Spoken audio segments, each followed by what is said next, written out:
네, 지금부터는 오미크론에 대한 얘기를 나눠보도록 하겠습니다. 오미크론 감염 의심자가 인천을 넘어서 충북, 서울까지 이어지면서 우려의 목소리가 나오고 있습니다. 현재 오미크론은 주류 변이체는 아닌데 지역을 넘어서 확산세가 더 커지는 거 아니냐라는 걱정이 있는데요. 이 부분에 대한 대응 마련이 돼야 된다고 보십니까? 네, 이제 현재까지는 이제 확진자가 이제 12명인데요. 이제 국내에서 이제 감염된 사례가 10명이고 이제 해외 입국에서 확인된 사례가 2명입니다. 자, 그런데 설대 교수님이나 저나 이제 몇 차례 강조해 드렸듯이 국경을 막는다고 해서 오미크론 바이러스가 우리나라로 들어오는 것 자체를 이제 막을 수는 없어 보입니다. 자, 그러면 이제 우리나라로 들어온 오미크론 바이러스가 이제 두 가지 경우의 수를 생각을 할 수 있겠죠. 하나는 기존에 우리나라의 우세종이 된 델타 변이 바이러스를 얼마나 빠른 속도로 그리고 얼마나 극적으로 대체할지. 그건 이제 전파력과 관련된 문제고요. 그리고 그렇게 델타 변이 바이러스를 대체한 오미크론 변이가 새로 등장한 오미크론 변이가 기존의 델타 변이 바이러스나 혹은 이전에 코로나19 바이러스들과 비교했을 때 병원성은 어느 정도나 되는지가 일단은 관건으로 보입니다. 근데 현재 지금 다른 나라들 상황을 염두에 두면은 오미크론 변이 바이러스가 델타 변이 바이러스보다 전파력이 면에서는 비등비등하거나 오히려 더 높을 수도 있다라고 하는 이제 견해들이 조심스럽게 나오고 있는 상황이고요. 병원성에 대해서는 이제 여전히 지금 계속해서 확인을 해야 될 것 같은데 일단 지금 우리나라에서 걱정해야 될 건 델타 변이죠. 오미크론 변이 자체는 아닌 것 같습니다. 예, 그 미국에서도 비슷한 의견이 나온 것 같습니다. 오미크론은 잊어라. 확진자 압도적 다수가 델타 변이다라면서 미국과 영국의 전문가들이 경고하고 나섰다라고 하는데 지금 언론이나 여러 가지 여론이 오미크론 변이에 깜짝 놀라서 집중이 돼 있지만 미국의 코로나19 환자의 99.9%는 여전히 델타 변이 감염자이기 때문에 이들에게 더 집중해야 한다라는 이들의 주장은 교수님 동의하시는 거죠? 전적으로 동의합니다. 제가 이제 말씀드린 적도 있는데요. 지금 우리나라에도 거의 100%가 델타 변입니다. 지금도. 그러니까 완전히 주류 변이치죠. 그러는데 이제 지금의 우리나라 확진 상황을 주도하고 있는 것, 그다음에 위중증 사망을 내고 있는 것, 그다음에 의료 체계에 압박을 주고 있는 모든 것들이 델타 변이에 의한 겁니다.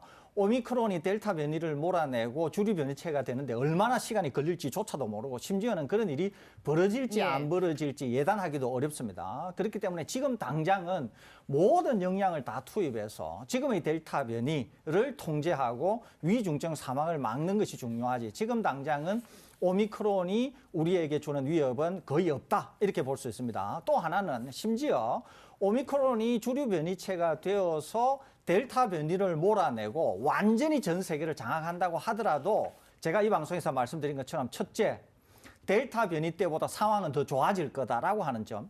두 번째는 심지어는 델타 변이와 별 차이가 없을 거라고 하는 점. 그러니까 지금의 델타 변이가 유행하는 지금의 상황이나 델타를 몰아내고 오미크론이 전 세계를 장악한 세상에서 바뀔 것은 하나도 없다고 하는 점. 그러니까 백신은 여전히 유효하고 지금의 치료제도 작동하면서 향후에 먹는 치료제가 나오든 어떻게 하든 그것마저도 다 작동할 거기 때문에 방역의 기조, 그 이외에 우리가 준비해야 될 것이 지금의 델타냐 오미크론이냐에 상관없이 기존은 똑같다고 하는 점, 그런 점에서 오미크론을 이해하시면 되지 않을까 하는 생각이 듭니다. 그러니까 저는 가끔 이제 언론이라든가 전문가들 코멘트를 보면 약간 좀 웃길 때가 있는데 이제 웃기는 비유를 한번 들어보겠습니다. 지금 우리는 이제 외구가 쳐들어와가지고 막 전쟁 중인데 저기 만주 한쪽에서 발응하고 있는 청나라를 걱정하고 있는 상황. 이랑 비슷한 것 같아요. 지금 델타 변이 때문에 지금 난리고 지금 델타 변이를 막으려고 지금 막 집중하고 고심을 해야 되는데 정작 언론이나 전문가들은 지금 우리한테 위험스러운 실체가 드러나지도 않은 이제 오미크론에 지금 집중하고 있는 상황이거든요. 그래서 이게 과연 맞는 건지에 대해서 조금 고개가 갸우뚱해지고요. 오미크론 관련해서는 지금 전 세계 전문가들과 WHO가 오미크론의 전파력은 어느 정도나 되는지, 오미크론의 병원성은 어느 정도나 되는지를 지금 면밀하게 조사를 하고 있고 그 결과가 빠르면은 다음 주 정도에, 늦으면은 한 연말 정도에 나올 예정입니다. 그러니까 그걸 보고서 판단을 해도 충분히 된다라는 거죠. 그리고 지금 수준에서 우리나라가 할 수 있는 건 입국자 관리 수준이에요. 입국자 관리 수준이고 그다음에 오미크론 변이가 발견된 지역들을 중심으로 해서 확진자들 중에 일부를 추려가지고 실제로 이분들이 확진한 바이러스 중에서 오미크론 변이 바이러스 비율이 어느 정도나 되는지를 체크하는 수준이면 충분하다라고 생각합니다. 그 학문적인 얘기를 좀 나눠보도록 할 텐데요. 뉴스 기사와 함께 맞물려서 얘기를 진행시켜 보겠습니다. 아시아경제에서 12월 5일자로 이런 기사를 실었습니다. 오미크론, 감기와 혼종 가능성 제기, 감기 유전자 코드 보유라는 제목으로 실린 기사인데 한 논문이 발표가 됐다고 합니다. 워싱턴 포스트에 따르면 미국 바이오메디컬 정보 분석 업체 엔퍼런스 연구진이 오미크론 변이의 염기 서열 분석 결과가 담긴 논문을 공개했는데 그 논문에 따르면 통상적인 감기 바이러스에서 발견되는 유전자 코드를 오미크론 바이러스가 갖고 있다라는 얘기인 것 같은데 이 부분은 어떻습니까, 교수님? 이제 조금 전에 아시아 경제 말씀하셨지 않습니까? 그런데 제가 주말에 찾아보니까 우리나라 메이저, 그러니까 조중동에서 다 실었고요. 그다음에 방송 언론 할 것 없이 이 뉴스를 안 실은 데가 거의 없습니다. 수십 군데서 이 뉴스를 실었는데 제가 이 뉴스를 보고 정말 실소를 금할 수가 없었습니다. 예. 왜냐하면 이것은 제일 문제가 뭐냐면 워싱턴 포스트가 오보를 낸 거예요. 워싱턴 포스트가 오보를 냈는데 왜 오보를 냈느냐 하면은 미국 바이오메디컬 정보 분석 업체인 엔퍼런스라고 하는 데서 거의 공갈에 가까운 사기성을 얘기를 한 겁니다. 그런데 이거를 전문성이 없는 워싱턴 포스트가 받아서 써놓으니까 워싱턴 포스트가 영향력이 있잖아요. 예. 그래서 전 세계로 이게 퍼졌는데 이거는 완전한 오보입니다. 100% 오보예요. 왜 이게 100% 오보냐면 저번에 우리나라에 어떤 게 있었냐면은 오미크론을 PCR 진단으로 검출 못한다. 이거 제가 우리 방송에서 처음으로 이거 100% 오보다 그랬지 않습니까? 예. 우리 방송에서 나가고 나서 그 같은 날 저녁에 이제 점점 PCR로도 검출이 가능하다. 다만 오미크론인지 아닌지 구분이 어렵다. 이렇게 이제 정정이 된 거죠, 이게. 이 뉴스도 마찬가지입니다. 제목은 이거죠. 오미크론은 감기 바이러스와 혼종.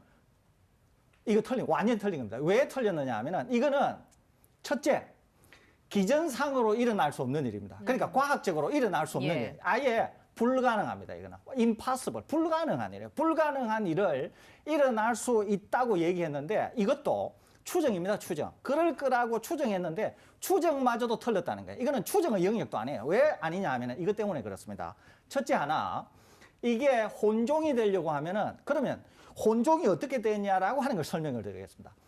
지금 코로나19를 제외하고 우리를 감염시키는 코로나 바이러스 계열이 4종류가 있습니다. 이 4종류가 감기를 일으켜요. 그러니까 이 4종류는 병원성도 없고 우리에게 감염을 시켜도 감염을 우리가 인지하지 못할 정도로 아주 가벼운 감기 증상을 일으킵니다. 코로나 감기 바이러스 4종류가 그렇습니다. 있다라는 예. 그러는데 지금 이 기사에서 얘기하는 게 뭐냐면은 4종류가 되었던 한 종류가 되었던 먼저 감기 바이러스가 우리를 감염을 시키고 이거의 이름은 HCOV2292라고 하는 겁니다. 그러니까 감염을 시키고 그다음에 코로나19가 감염이 되어서 우리 몸 안에서 혼종이 되었다라고 하는 얘기거든요. 자, 이렇게 혼종이 되려고 하면은 과학적으로 일어날 수 있는 메커니즘, 기전이 3종류가 있어요. 3종류. 첫째 하나가 상동 재조합, 호몰로거스 레콤비네이션이라고 하는 조금 어려운 개념입니다. 상동 재조합이라고 그래서 호몰로거스 레콤비네이션이라고 하는 게 일어나면 가능한데요. 이것은 RNA 상에서는 일어날 수가 없습니다. 불가능하죠. 두 번째는 뭐가 있을 수 있냐면은 이게 RNA이기 때문에 어떤 게 있을 수 있냐면은 트랜스 스플라이싱이라고 하는 게 있을 수 있어요. 이거 우리말로는 잘 모르겠는데 두 RNA가 스플라이싱을 해서 하나로 될 수 있는 건데 이렇게 하나가 되면은 바이러스를 만들 수가 없습니다. 일어날 수는 있다고 하더라도 바이러스를 만들 수가 없기 때문에 이것은 일어나나 마나 한 일이라는 예. 거죠. 세 번째는 어떤 게 있을 수 있냐 하면은 reassortment라고 해서 우리말로는 재배열이라고 그럽니다. 이거하고 헷갈릴 수가 있는데 어떤 거냐면 우리가 겨울에 우리를 감기를 독감을 만드는 예. 인플루엔자 바이러스는 안에 RNA로 되어 있는 게 7개 내지 8개로 되어 있어요. 그래서 바이러스 몇 종류가 세포 하나를 감염을 시키면 거기에서 재배열, reassortment가 일어나는 게 가능합니다. 그런데 코로나19의 코로나 바이러스는 RNA가 여러 개로 되어 있는 게 아니라 바이러스 안에 하나로만 되어 있어요. 하나로만. 그렇기 때문에 reassortment, 즉 재배열이라고 하는 것 자체가 불가능해요. 예. 그러니까 혼종 바이러스, 이 RNA가 혼종 바이러스가 되려고 하면 방금 말씀드린 3가지의 기전으로 가능한데 이 3가지는 이 코로나19 바이러스와 관련해서 불가능합니다. 불가능. 일어날 예. 수가 없어요. 그렇기 때문에 바이러스가 혼종을 만들래야 만들 수가 없어요. 이거는. 그렇기 때문에 아까 말씀드렸죠? 워싱턴 포스트가 제일 먼저 완전히 오보를 냈고 한국의 언론들이 아무 생각 없이 베껴 쓰면서 이게 완전히 오보가 됐다고 하는 점 제가 다시 말씀드립니다. 그럼 과학적 지식이 짧은 저로서는 코끼리랑 사자랑 교배가 안 되듯이 코로나 바이러스랑 감기가 교배가 안 된다라는 뜻으로 해석을 해도 그렇게 해석을 하셔도 되고 이것은 뭐냐면은 1 더하기 1은 2잖아요. 그런데 기사들이 1 더하기 1은 10이다. 또는 개가 새끼를 낳았는데 쥐를 낳았다. 이런 개념이라고 이해하시면 됩니다. 이거는 있을 수가 없는 거예요. 그런데 그 최초에 워싱턴 포스트에서 보도를 했던 원 소스는 왜 어떤 근거로 혼종이 나왔다라고 이야기를 한 겁니까? 이게 아까 말씀드린 것처럼 정보 분석 업체잖아요. 그러니까 코로나19 바이러스의 염기 서열을 주로 분석할 거 아닙니까?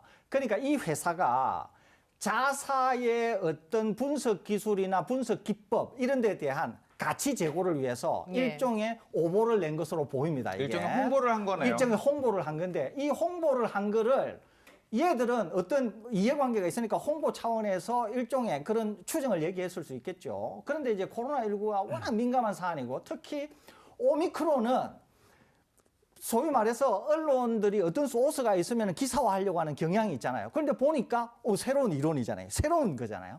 그래서 이것을 워싱턴 포스트가 아마 가져 쓰면서 문제가 생긴 것으로 보입니다. 그런데 이런 일은 일어날 수가 없는 일이기 때문에 이것은 존재하지 않는다. 존재할 수가 없다. 이렇게 이해하시면 되겠습니다. 개가 쥐를 낳을 수는 없죠. 네, 그러면 감기처럼 치부하고자 하는 어떤 인류의 욕망이 좀 담겨서 이런 게 나오지 않았을까 생각이 드는데 어떻습니까? 앞으로 좀 더 지켜봐야겠지만 감기처럼 우리가 치부할 수 있는 그런 바이러스인지. 지금 이제 오미크론에 대해서는 우리가 아직 모르는 게 많다 그랬잖아요. 그런데 이제 파우치 소장이 오늘 아침에 의미 있는 발언을 했습니다. 하나가 뭐냐면은 현재 모여지는 데이터로 봤을 때 병원성은 델타보다 낮아 보인다라고 하는 발언을 했습니다. 이 발언은 상당히 의미가 있는 거죠. 왜 그러냐면은 오미크론의 확산이 델타만큼이나 또는 델타보다 좀 빠른데 만일에 병원성이 델타에 못 미친다고 할 경우에는 이제 오히려 오미크론을 통해서 지금의 병원성이 강한 델타를 밀어내고